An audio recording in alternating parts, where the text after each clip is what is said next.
What is going on, PBX crew? Welcome to Dapp Central. My name is Fareed. Today, we're going to be jumping into some news updates surrounding the Paribus protocol. For anybody who's new to this channel or is just hearing about Paribus for the very first time, they're going to be a lending and borrowing protocol focusing on synthetic assets and NFTs. Now, we saw the platform launch on Arbitrum about 5 to 6 months ago on the main net. Following that, I had Dennis and Simon, key contributors to the Paribus team, on the channel to talk about their transition over into the Cardano ecosystem. Since then, we've seen the launch of the Paribus token as a Cardano native asset on the network, and we've also seen some staking options pop up through a collaboration with the Wi-Fi DEX. As a part of today's video, I want to break down a brand new listing on the Arbitrum network in terms of a DEX, where the PBX token is now available for swaps as well as liquidity provision. After that, I want to jump into their latest dev update, breaking down everything that the team has been working on. As always, if you guys do enjoy these types of updates, please make sure to tap that like button. If it's your first time stopping by the channel and you want more coverage like this surrounding PBX, consider subscribing. And if you have any questions for me, then make sure to go ahead and leave those down below in today's comments. So jumping in here, we've got PBX on decentralized exchanges. As I mentioned, not only are they on Cardano, but they're now going to be on a brand new DEX listed on Arbitrum. In terms of TVL on MinSwap, which is going to be the largest DEX right now by liquidity on Cardano, we've got a total of almost $84,000 US. In terms of their farming opportunities, if you provide liquidity, you will earn the PBX token, the Min token or the governance token for MinSwap, as well as Cardano ADA. They've also got a listing on the MuesliSwap protocol with $61,000 or almost $62,000 US. In terms of farming there, you'll earn PBX, the Milk or the native governance token for MuesliSwap, and again, Cardano ADA. Last but not least, they have a farming opportunity on the Wi-Fi DEX where they've provided $23,000. And again, you'll earn PBX, Wi-Fi, and Cardano. Now, we had a tease here. This was about last week. And since then, we've seen the official release and addition of a brand new DEX, which is going to be on Arbitrum, labeled the Camelot DEX. So if I jump over into this next tab here, we have an announcement coming in from the official Paribus Twitter stating PBX is officially whitelisted on Camelot. Now, this is going to be the leading exchange on the Arbitrum network. So one thing comes to mind here, and that's going to be exposure in a brand new ecosystem where, again, the mainnet launch took place already. But the fact that they're now going to have their token trading on there will only add more eyes to it or bring more eyes and liquidity to the protocol. So this team, as I mentioned earlier, does have plans to go multi-chain. They've already launched on Arbitrum. They're going to be building on Cardano. And I think they've also got a few other blockchains in their sights.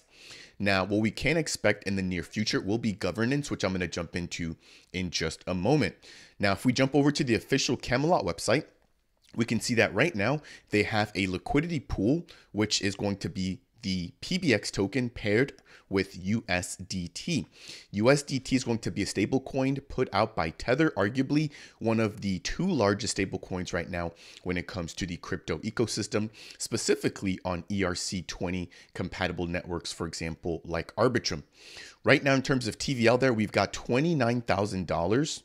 In terms of the fees or APRs, that's going to provide a 3% return for liquidity providers with a 24-hour trading volume of $687 and a total of $6 raised in terms of fees in the last 24 hours alone. If you want to purchase the PBX token here from the actual platform, you can head over to their swap interface. And then from here, you can look over or you can select, I should say, the PBX token to purchase into that. So that was going to be the first piece of news there surrounding PBX, the fact that they're now going to be listed on a brand new exchange on the Arbitrum network. In terms of open markets, if you guys are not aware, we currently have the ability to borrow the ARB or Arbitrum governance token, which if you borrow it, you'll be paying a 6.25% interest or APY. And then if you supply, you'll be earning 1.18%. In terms of Tether, which I just mentioned, there's going to be one of the leading stable coins right now. You can borrow it at a 1.78 APY. And then if you supply it, you can earn 0.05%. We've also got Ethereum with a borrow APY of 12% and a supply APY of 5.58%. Last but not least, we've got the big daddy there, Bitcoin, with a borrow APY of 6.51% and a supply APY of 1.69%. So that's going to do it there for the introduction. The very next thing I want to jump into is going to be a brief update surrounding the development of the protocol. If you guys do not already follow Paribus on Medium, I recommend you go ahead and do so. They release articles about every single other day, and these get insights or talk about the current market, as well as we get to hear from Dennis, Simon, and Wilson, who are all going to be key contributors building out this protocol.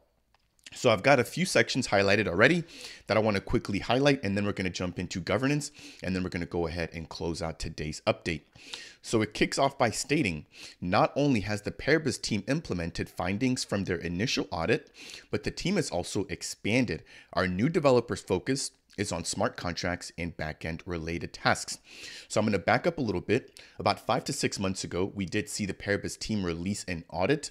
Actually, they had multiple audits, I believe, done by the Hackin Club or the Hackin Group.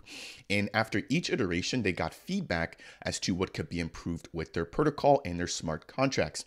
So the team has been spending the last couple of months making sure that they have implemented as well as fine-tuned any updates that needed to be made as a result of their initial couple of audits. On top of that, it looks like they've now added or onboarded a brand new developer, which I personally believe will aid in terms of delivering in a timely fashion or in a timely manner. Now, keep in mind that when you do bring on a new developer, there tends to be, a ramp up period where they have to get familiar with the code, the process, and just everything in terms of the software development lifecycle that the Paribus team does specifically on their project. So I'm sure that early on, there's going to be a lot of training involved, but as this new developer learns the ropes and gets familiar with the Paribus team, we would hope that they begin to deliver at a much faster pace than they currently are. So moving down into product design, the team has also embarked on conceptualizing and preparing a novel feature labeled the Info Hub. This initiative promises to be a game changer in how users interact with and consume information within the Paribus ecosystem and should be ready for rollout in the coming months. One thing that this team has been clear about is the fact that they're no longer going to be providing specific dates on when they expect for things to launch. Again, because within the crypto space, people hold on to that like dear life. And sometimes that tends to put unnecessary pressures on the team. So we don't have a specific date on when we can expect for the Info Hub to launch, but it looks like it's going to be a one-stop shop for everything that you need to know about the Paribus ecosystem. So what I'm wondering is if this is going to be very similar to like a Wikipedia or some sort of wiki page where we get a lot of information, or if it's going to be more interactive with videos, graphics, and things that you can actually click through as opposed to traditional development. Scrolling down, we've got some updates surrounding the front end. So it states that the team has completed refactoring on how the front end handles smart contracts to optimize its performance. If you're not familiar with what the front end means, it's basically going to be everything outside of the back end, which is traditionally where a lot of the heavy lifting is done with respect to databases and dealing with smart contracts. So the front end is usually the user interface and focuses on the user experience, which is what everyday users of the Paribus protocol like yourself and I will actually begin to see. Now, scrolling down there towards the very end, it states that the team has completed the initial design of the Info Hub that I just mentioned earlier, promising an interface that's both user-friendly and keeping up with our current design theme. So this Info Hub seems to be a new undertaking, which I'm of course excited to see.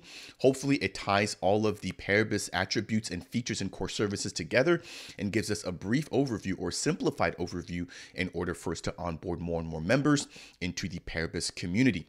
Now, focusing on the back end, which as I mentioned before, is going to be a little bit more of the tech heavy side as opposed to the front end. They state a significant amount of work has been poured into the valuation service, ensuring that it's nearly ready for the final testing phase. Again, backing up, if you guys have not kept up with Paribus, they're going to have a unique feature, which is going to be their valuation platform or their valuation service. So they're going to be working with multiple platforms and getting a lot of data points surrounding different NFT collections in order to be able to value or evaluate, I should say, the value of those NFTs that they're going to be bringing onto their platform in order to allow for seamless or instant trades. So for example, if you hold a Bored Ape, there needs to be a way for the Paribus protocol to decide or dictate exactly how much that's worth.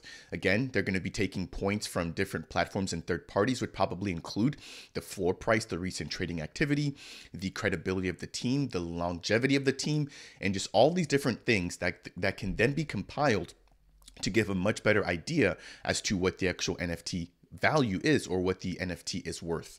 Right now, a lot of NFTs are just based, or a lot of the value of NFTs are just based on what the market is willing to pay for it. There's no substantial or hard information driving the actual value of NFTs. So one thing that I'm going to be personally looking out for is going to be some of the data points that the team is going to be using in order to actually run and evaluate the value of NFTs being traded or hosted on their platform. Now, scrolling down and diving a little bit deeper into the valuation service, they've worked on crafting a mechanism to push their valuation services generated prices into the blockchain. So what this sounds like to me is going to be an oracle, basically taking off-chain data and metrics and then somehow bringing that on the network. One really cool thing is that a couple of months ago, Dennis, their CEO and co-founder, had actually mentioned that they were thinking about having community-run oracles where data providers are rewarded in the PBX token for bringing off-chain data onto the network. We've seen the OrcFax protocol building on Cardano take a very similar approach with a decentralized data platform allowing for anybody to run a node and also be rewarded with their governance token, aka the FACT token. Now, jumping into the second bullet point, they've implemented their NFT price Oracle smart contract. So really solid work there. I would assume that that will also have to undergo some audits. Again, whether that is done with Hacken or other platforms is yet to be announced. But I would assume that if it's going to be an ERC or EVM compatible smart contract, that they'll use the same exact auditors from before. Now, if it's going to be a Cardano or Plutus-based smart contract, then they might have to go with another platform, for example, like TX Pipe or even M Labs, or we could also see them utilizing a platform like Anastasia Labs. Now, the third bullet point there states that they're now also updating their valuation services integrations and protocol changes. Now, very lastly, it reads, we've analyzed the findings from our initial audit and implemented all of the necessary adjustments on the back end. So making updates and adjustments which are expected as a protocol grows, ages, and matures. Very lastly, it states, finally, the team has expanded the test coverage of our governance contracts, ensuring their robustness and reliability in a variety of different scenarios. So we're going to jump into governance in just a minute, but what I really like to hear is that they have expanded their testing coverage. So as you're making updates, there runs the risk, or you do run the risk of potentially breaking things that were working before, but that are no longer compatible with new updates that you push out. So this is where you tend to see automated processes, unit testing, smoke testing, and regression testing taking place. So the fact that this team is continuing to build out their testing suite does show that they are paying attention to the details and making sure that they're developing in the right manner. Now, as I promised, I do want to jump into governance here in order to close out today's update. And again, this is an article that was released directly on their blog. So I'm going to jump down here just a little bit because this initial portion kind of talks about just the general market and the regular market cycle. And then we've got some commentary here coming in from Dennis, their CEO, about the actual Paribus protocol specifically. So it states, as Dennis, our CEO, explains, the coding side of the governance module is pretty much done. So it's now time, or it will be time for that to go into audit very soon. So continuing on, he states, we're close to governance and the UI is now complete. That's the next roadmap item that is close to release at the moment.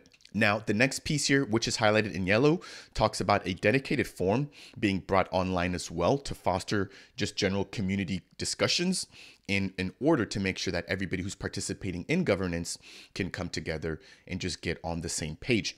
Now, they do also have their Telegram, their Discord, and a few other avenues to chat with the team and just stay updated with the protocol, which I always recommend you guys go ahead and join. Dennis has another section down below stating that because the forum is just going to be a place for discussion, we do hope to release it before governance goes live. So we could potentially see their info hub as well as their forum platform coming online before we see the next big update, which appears to be governance in the release of their NFT valuation service. Now, we'll release the forum to help people to familiarize themselves with the user interface and the flow. Now, to get some discussions going, and then once the actual voting system is online, they'll be moving it across from the forum to the voting system. So we might get a sneak peek there, at least that's what it sounds like from reading that particular paragraph, of the actual voting user interface from the forum. And then once the actual user interface goes live and the actual full platform is ready in terms of governance and voting, they'll be migrating everything there, and then the forum will just be held for discussion. Now, as we do get close to wrapping this up, I've got 3 more sections I want to highlight. And then the next one here is going to be surrounding exchange listings. So governance is actually a key requirement for listings on some of the more regulated exchanges, which Dennis states. Once governance comes online, we have more freedom from a legal perspective to engage with different exchanges and hopefully take it forward. If you guys are not familiar with the roadmap, they are also aiming to launch what they call Paribus Pro, which is going to bring in institutional adoption and institutional usage of the Paribus protocol. Now, in closing, we've got some commentary here from Wilson, their COO, in which he basically states initially the whitelisting, and he's talking about the NFTs that'll be listed on the platform will have to be done by a centralized team, just because NFT collections that are whitelisted need to fit a certain criteria or certain requirements. Having liquidity and the ability to make liquidations and things like that will be a requirement. We can't just select any NFT collection to list.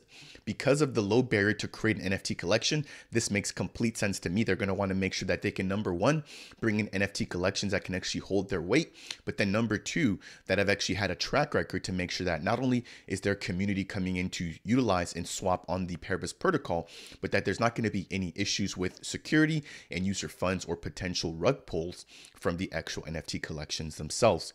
In closing, as the platform matures, and we have governance on the way, the team will be putting things to the community. Essentially, the community will be able to select their own NFT collections, but they want to be careful because NFT collections could be manipulated to take advantage of the protocol, and they want to avoid that at all costs. I couldn't agree more. I think the main focus should be security, and then once everything has been proven, tried, and tested, they can then begin to open that up for the greater Cardano community, as well as Arbitrum community, or just the entire crypto community, to have their voices be heard in terms of what NFT assets they would like to see listed. That was quite the update, but I did want to go ahead and just quickly touch on Paribus. Again, today we touched on the fact that this team has been now listed on the Camelot DEX. They've also now released their latest development update, and we've also got governance in their info hub on the way. I'll leave the link to the official blogs down below. Again, make sure to stay in tune by following or staying in touch with the Paribus team.